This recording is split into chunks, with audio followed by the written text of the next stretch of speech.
Hi, today I'd like to go over the differences between some of the CCTV security systems that are available on eBay and some of the security systems that we put together ourselves. Now, one of the things that may surprise you is that while some of those systems that you can buy are actually fairly cheap, the cost in this system per camera is probably a difference of about $30 to $40 at the moment, and that the difference in the actual NVR that I'm using is maybe, I would say, 150 to 200 bucks. I'm not saying that the systems that we put together are going to be $600 or $700 in total to have 4 or 10 cameras. These are some of the things to think about before you go ahead and buy those cheap eBay systems. A lot of security companies are going to tell you that you shouldn't use them, but very, very few of them actually go through the effort to explain why. And while a lot of companies will talk about quality of cameras, one of the things I'd also like to talk about here is the quality of the video log. The video log is the actual functionality and the interface within the software or the embedded system itself that is recording your camera's video that you are going to be using every time you want to play back video. So you see that an item goes missing. First thing you do is you run over to your digital video recorder, and then you try to find when it happened. And what happens in your head is you click through and you find it. What happens in the real world with most systems is you hit play and you start watching video stutter along bit by bit, frame by frame, and you fall asleep in front of it because you can't quickly skip ahead to what it is you want. And I want to just give you a little idea of what you're in for with those systems. So what I'm going to do is I'm going to take my phone and I'm going to walk around my store, and then I'm going to try to see where it is I put the phone, and I'm going to try to find the moment at which I walked in with the phone.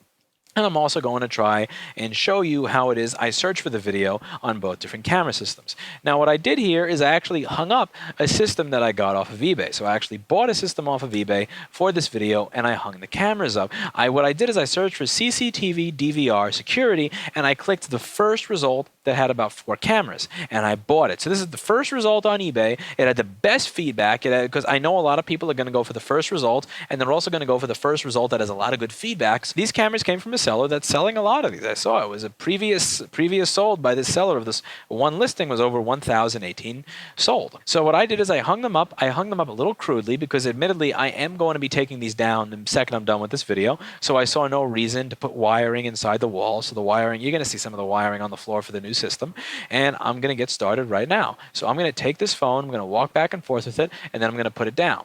And I'm going to try to find out what happened in the camera system.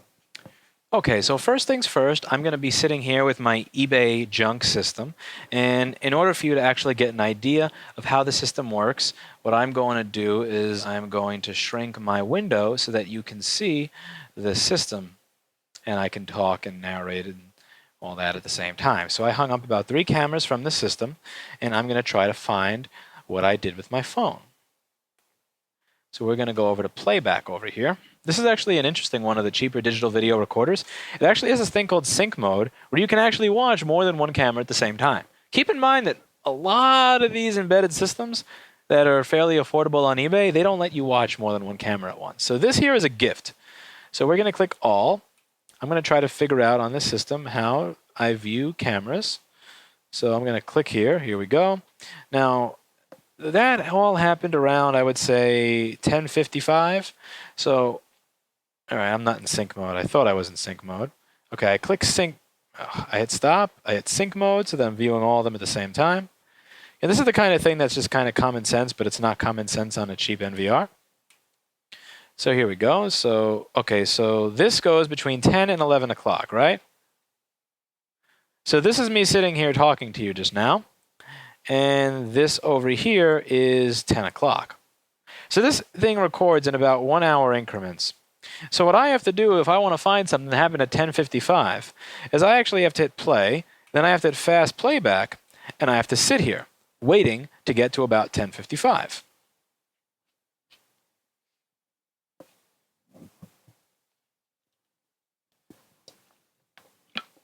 Now, again, what happens in the average person's head is they simply think, okay, I have a digital video recorder. It's recording my cameras. Once something bad happens, I'm going to run to the system. I'm going to scroll and find out whatever happened, and I'm going to see it on the screen. And then reality kicks in, and then practical reality kicks in, which is you're going to run over to your system, you're going to see that it records the files in 1 hour time lengths. It's not going to allow you to seek, you're only going to be allowed to fast forward, which means that you're stuck sitting here at a fast forwarding rate of 4x. If you want to get 1 hour through the system, you literally have to sit at the monitor for 15 minutes. So what's going to happen in the real world, and I've seen it many times, is that you're going to start thinking about where your kid should be going to school, whether or not you should ask for a raise at your job. You're going to think about the argument that you have with your husband that day. You're going to think about whether or not you got a parking ticket.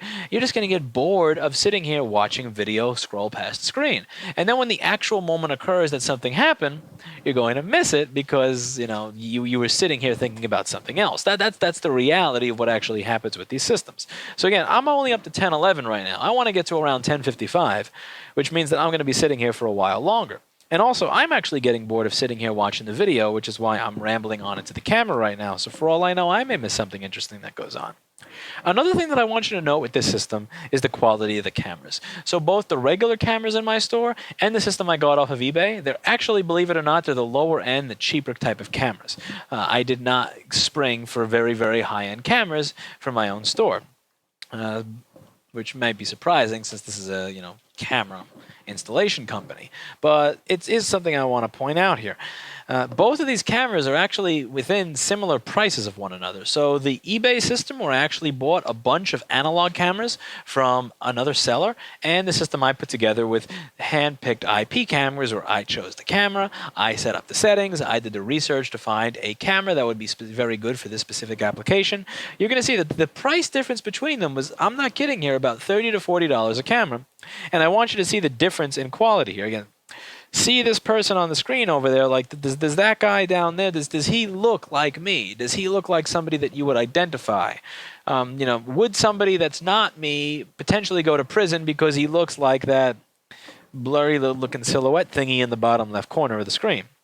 Also, keep in mind, I'm only on 1022. I need to get up to about 1055 for my demonstration. And you may be thinking I'm doing this on purpose to make a point, but do you see there's no seek bar. There's no way to actually fast forward to 1055. I have to sit here and watch all of this in real time.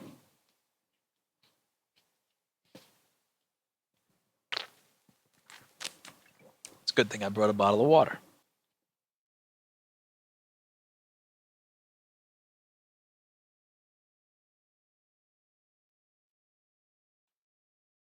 If you want to fast forward and figure out what I have to say at the end of this, since you're watching this video on YouTube, you have the courtesy of a seek bar, which is more than I can say for me. So feel free to fast forward past this boredom.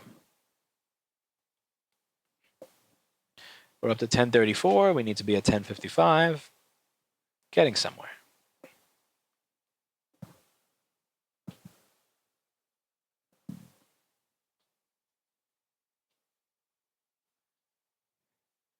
Also, taking some time to really soak in that image quality here.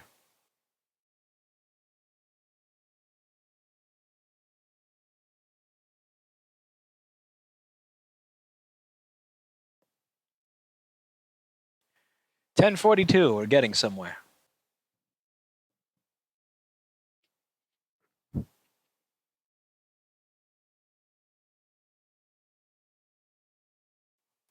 Also, the other thing I want you to keep in mind is that I know the exact moment that I'm looking for. I know when I pretended to walk in the door. I know when I pretended to walk in the door with my phone. And I know when I put it down.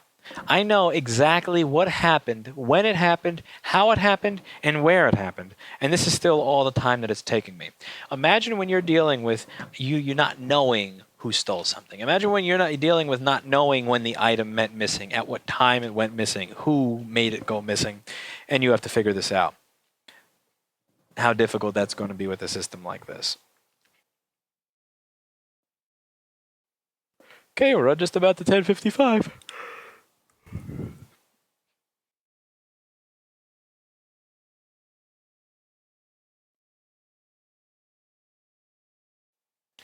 Okay, let's make it go a little slower because I know I'm about to get up.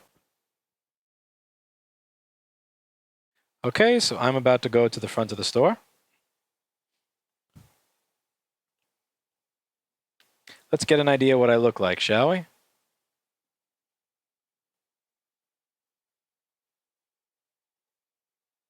Who's that? Anybody know who that is? Could that be me? Could that be the gentleman next door who owns the candy store? Could that be the guy next door who owns Atomic Wings? I don't know. All right.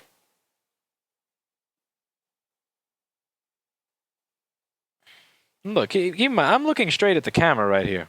Like, this is me looking straight at the camera. There is... That could just as easily be a shark with peach-colored skin. I mean, not to insult myself, but really. Okay, we're going to move on to the next room.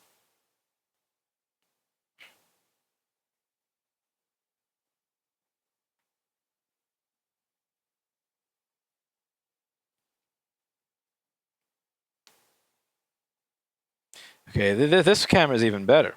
Here we go. Okay. Do you know this man? And you may say, again, the quality consistency between one camera and the other is not great, but keep in mind, I bought this system and literally set it up as is to make the point that this is what you're getting when you buy these systems off of eBay. You know, maybe you're going to be buying a system with the same, most likely, level of inconsistency in quality as I am. So again, I'd like to ask, you know, who is this man? Like, you know, wondering how many people have gone to prison wrongly because of CCTV systems like this, really, it breaks my heart just thinking about it. So this is me in the office again. And think hard about the amount of time it took me just to scroll to this point in the video, and how long it's going to take me to find this again. So let's say I want to play this again for one of my colleagues or my coworkers or an employee or a boss or the police. I have to sit the police down here for 15 minutes to get to that one point. Okay, so see now, this is another point that should be of interest.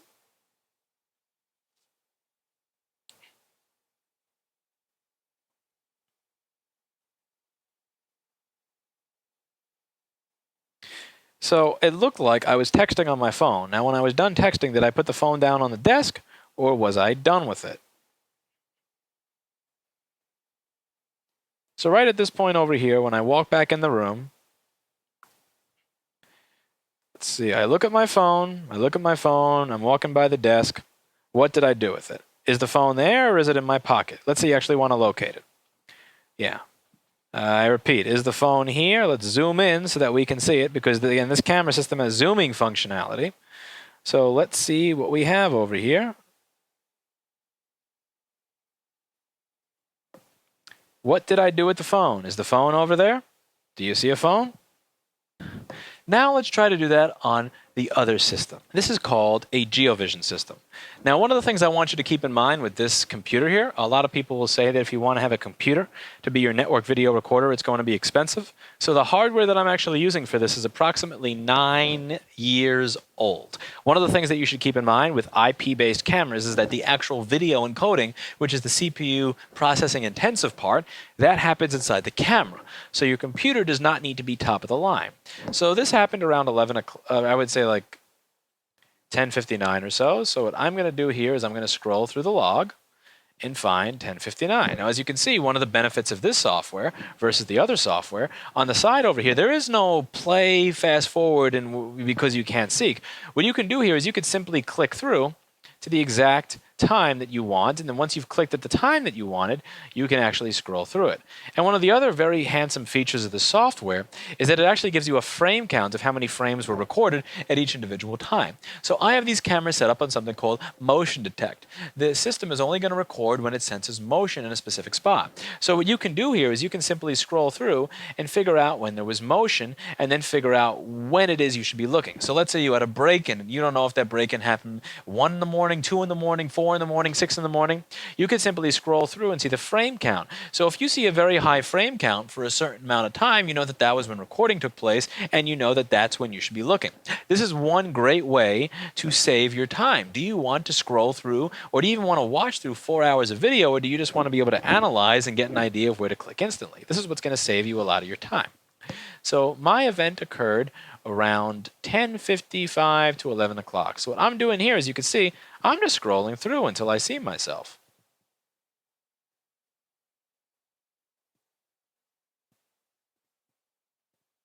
Here we go. So that's me. Now let me look at myself. So that's at 2259. So I can look at myself in different cameras at 2259. So let's find the camera that would make me look best in my system. So at 2259,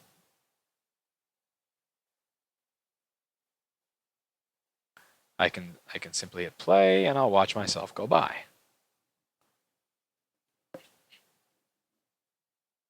I can also make this full screen.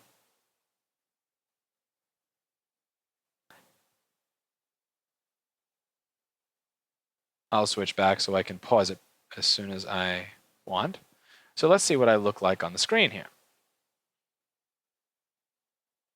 I'm going to view one camera at a time, and then I'm going to full screen that camera to give you an idea of image quality. Let me get my head out of the way here. Can you tell who this is? Would you be able to identify this person via the picture? And let's try zooming in on that. So you can do something called megapixel view over here, which is really cool, where you can zoom in on a specific section and actually have it play. And then you can move along inside of that picture. And then you can scroll back, and you can scroll back easily.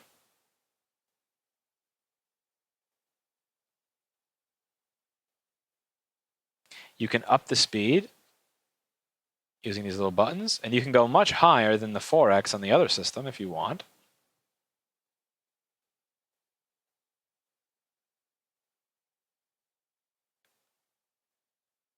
And again, image quality here is the big thing. Like, who is that? I'm not kidding when I tell you that the difference in price between the camera that made that image that you're looking at just now and the camera that made the blurred piece of junk that you saw before, it's about $30 or $40 difference in cameras. So let's continue with this and try to see where I left the phone, if I left the phone at all, shall we? So I'm gonna go back to a multi-camera view. You're gonna see that some of them are blued out because, again, these cameras are only recording when they detect motion in a certain camera for a certain set of time.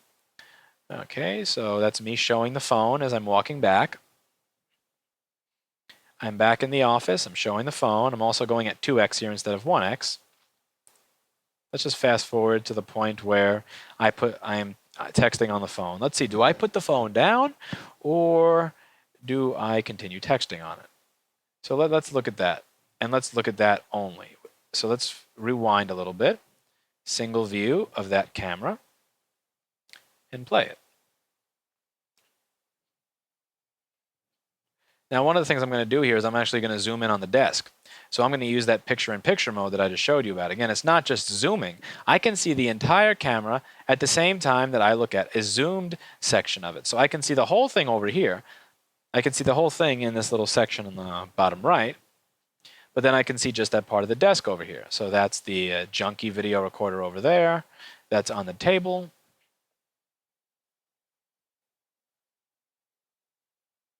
So I may be texting. Oh, and look at that. So remember before when I tried to see if I left the phone on the desk and I could not tell anything from anything? Now look at that. You can even differentiate. You could differentiate whether that's an S3 or an S5 from that. Now I'm not going to say that that's the best quality picture in the world because that's a camera sitting in the corner of a room trying to pick up something this small on a desk that's very well illuminated. But you can clearly tell even on that camera, and again, as I stated, the cameras that I hung up in the store that I'm using right now, they're not expensive. On that camera, you can still see exactly what this is. So just toggle full screen so you can get a little bit of a better idea here. That is clearly an S5 smartphone. You can clearly see that I put it down on the table. So a couple of things that I want you to think about with this video. Firstly, quality of cameras. When you look at those low-end analog cameras, when you look at anything that's advertising based on TV lines, you're getting an analog camera. And the problem with analog cameras is that you are very, very limited in the quality that you get out of them. Even if you have a really, really good analog camera, you may be limited by the recorder that is doing the recording with it. Even if you have a great recorder and a great analog camera, you're going to be limited by the wiring that comes with it, or the length of the wiring, or what that wiring is next to, if it's next to other power lines that are going to cause interference. The second thing that I want you to think about when it comes to these camera systems is the general consistency and quality. When you go for those all-in-one $500 or $1,000 systems, you get cameras. Again, the camera that's in the front of the store is garbage, but it's somewhat semi-usable garbage, whereas the camera that's in the middle of the store that I hung up, being the exact same make and model, purchased in the same set at the same time, is a complete and utter joke. The third thing that I want you to think about, one of the more important things, because again, this is not mentioned by any security company that I was able to Google, is the importance of a good video log. The second video log allowed me to fast forward to the exact moment at which this happened instantly. I simply seeked, I looked through all the different videos very, very quickly, and I scrolled. It was exactly what I would have expected it to be in my head. Whereas the lower end DVR requires that I actually sit there and linearly watch this video without the ability to skip ahead. So if this file starts on the hour every hour, and the stuff that I'm interested in happened at 10:59, and I promise I didn't plan it that way. If what I'm looking for happened at 10:59, I actually have to sit there for about 10 to 15 minutes watching it at 4x in order to get to that point. And every single time I want to get to that point, I'm actually going to have to sit there and watch it for 15 minutes. Now, again, I know where I left the phone. I know the time that I left the phone there. And it still took me about 15 to 20 minutes to find the event. Can you imagine when you don't know who stole an item, when you don't know what item was stolen, when you don't know the time at which it occurred, just how much sitting down, just how much clicking through and frustration you're going to be dealing with trying to find out when an event occurred with a standard, traditional, VHS style technology DVR. Again, even though we're in the digital age, that machine back there is still very much so limited, the same way that we were limited when we were using VHS tapes to run CCTV security systems. So these are just some of the things to consider. This is an example of the first system I was able to get. Again, what I did is I went to eBay. I searched for CCTV DVR security. I hit search. I wanted to search for only top-rated sellers. I only wanted people that had good feedback on their systems. Can you imagine what the people who have bad feedback on their systems are selling? This is a seller that had 99.8 positive feedback, top-rated plus power seller on eBay, and this is what you get for a 4-channel system with a DVR box. And it's just something to think about. So the systems we install, even at the low end, again, the computer that I'm using to do this is based on 9-year-old hardware. That is 9-year-old hardware inside the computer I'm using to play back this video, and it plays it back and allows me to seek through it very smoothly. The computer I'm using is 9 years old, and the cameras that I'm using in my particular system are cameras that cost me about $100 a piece. And there's that big myth that IP cameras are incredibly expensive, that high-quality cameras are incredibly expensive. You can point out from one side of the room to the other the model of a phone on a desk. You can see my face as well in that camera probably as you can with my camcorder, and that camera cost about $100. So one of the things that you have to think about is, in terms of analog, is there even a reason to even be using it anymore? It's really easy to find quality IP camera setups that are good quality, good resolution, easy to search through at affordable prices. You just have to do a little bit of work, and that's the type of work that we're willing to do for you if you hire us for your CCTV system. And again, this is no longer 2005. You no longer have to spend $1,000 a channel, $600 a channel, $1,500 a channel to get a good IP camera system. You no longer have to spend $3,000 or $4,000 on a computer to be able to play back multiple channels of video at the same time. And the technology has matured again to the point where me getting those cameras at that price for my store look that good. And again, did I mention that those cameras are IP66 compliant? Did I mention that those can actually withstand rain and intense weather conditions? Have I pointed out that I haven't had to replace a single one or had any issues with any of these since I bought them, including the jugs and gallons of water that I threw on them in a previous video? It's just something to think about before you go out there and go on eBay and search CCTV cameras and buy the first thing that shows up. It doesn't matter if they have the best feedback in the world, because at the end of the day, what I showed you, again, that's what you're getting. This is not, this is new. I just bought this system. This is the box that I took it out of. This is all fresh stuff in April of 2015. And that, again, this is what they're selling you.